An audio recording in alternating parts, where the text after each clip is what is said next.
All right, so I wanted to talk a little bit about the ways in which our rights and our freedoms are eroding due to the fact that our government seems intent on building a surveillance state.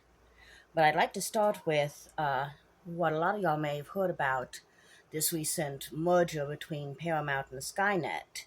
Now, they needed FCC approval for it and all of that, blah, blah, blah. And some people allegedly believe that that's why Stephen Colbert got fired, because that was sort of the sweetener in the pot, that Trump wasn't going to let his people approve the FCC merger without Colbert being fired, even though he has the number one late night show.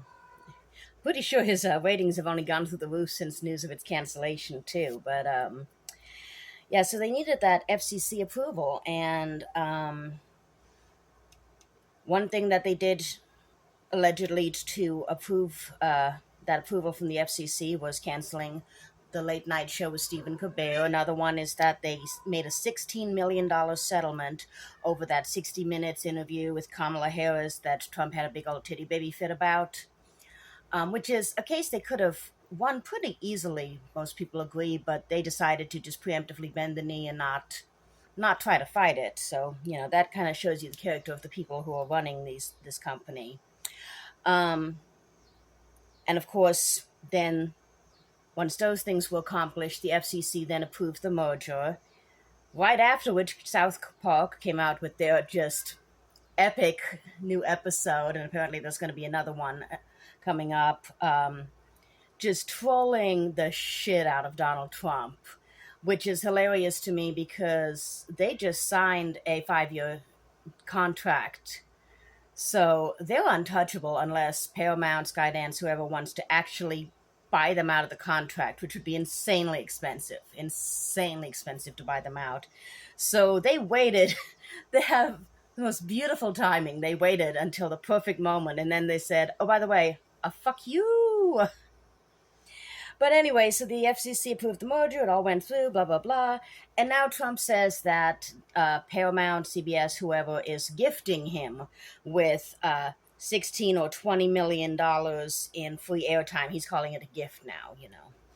And this is leading a lot of people to basically summarize that CBS is aiming to be the new Fox News, the new state regime media, because now that Trump is having a fallout with Rupert Murdoch, who controls Fox News, who's one of the people who got him in office in the first place, now, Murdoch and Fox News may be changing their tune, and CBS seems ready to step in and fill those very uncomfortable shoes of being, the fondlers of Donald Trump's golf balls.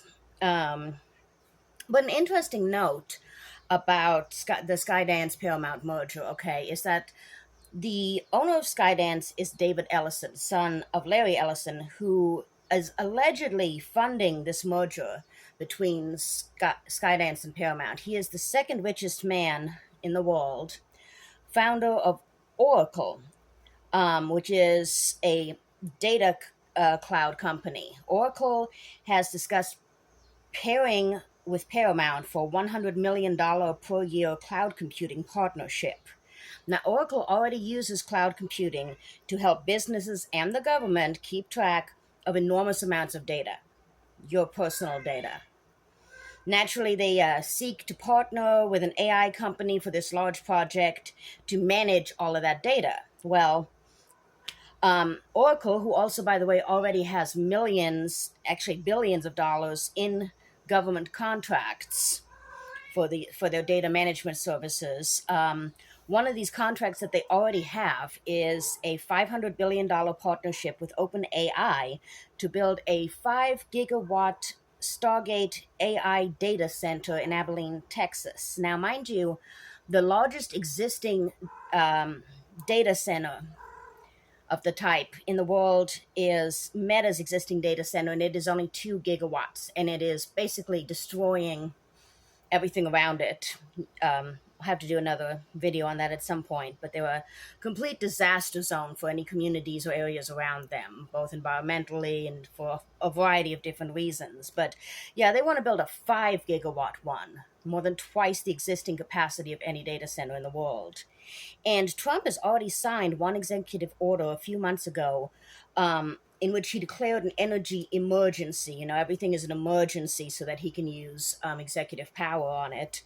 And he moved the Federal Energy Regulatory Commission under the authority of the White House, which it had never been before. And he promised to steamroll over any obstacles to rapid AI advancement. And this is something that you've been seeing a lot from the right. They want no limitation, no control, no safety measures. They think that we're in an AI race with China the way we were in a space race with Russia during the Cold War, and whoever gets there, wherever they think there is first, wins or whatever. But the AI action plan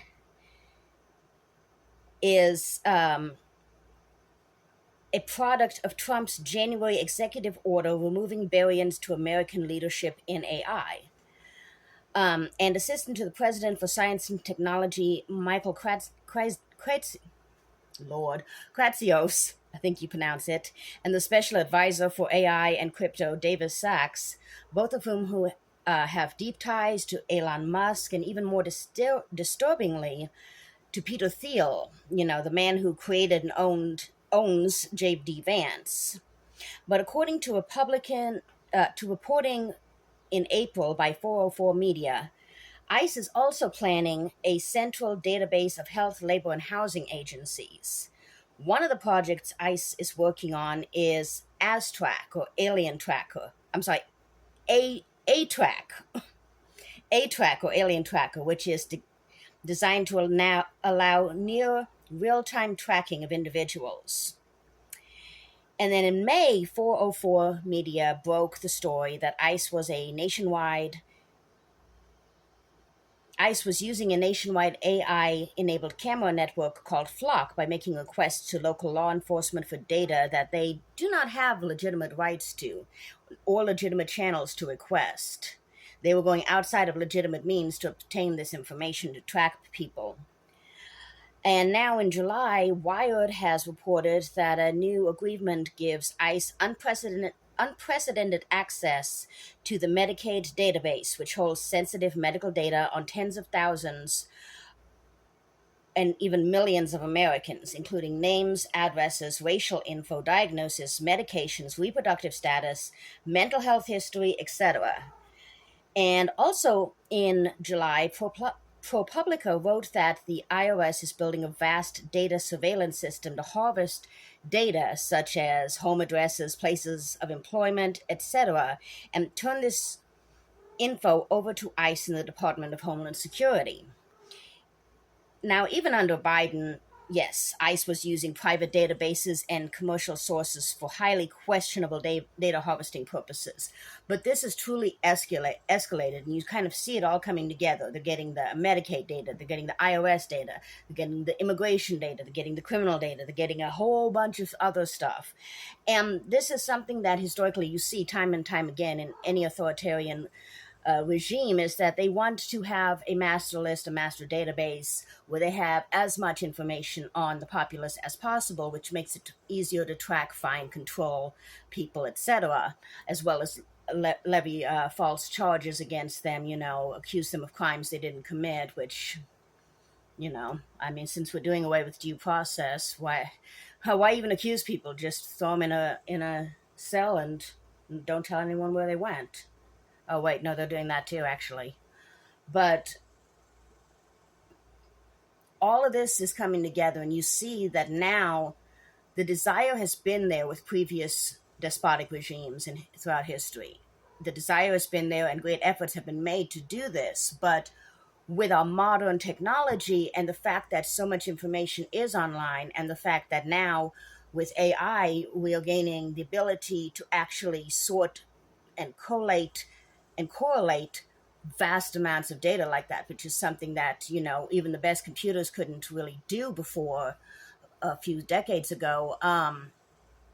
It leads us to a time of unprecedented threat to our own freedom and democracy. And I fear that threat comes in a lot of forms and ways that people don't necessarily realize in their day to day. And when you try to warn people about it, that this technology can be used to build this big brother system where they know where you are, they know what you're doing, what you wrote, what you ate. I mean, it it can sound a little alarmist and it can sound very conspiratorial and so forth, but that's because we're still adapting to this new type of technology that we have.